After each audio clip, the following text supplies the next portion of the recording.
Bayaran na ba yung tuition mo? Wala pa po.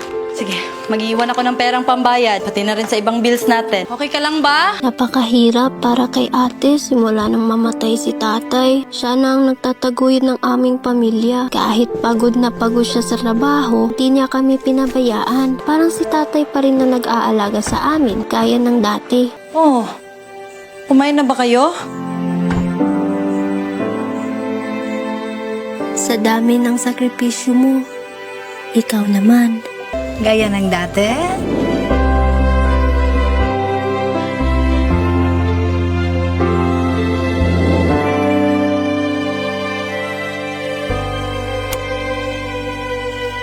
Sa bawat pagod na hindi mo pinapansin, merong ginhawang handa para sa'yo.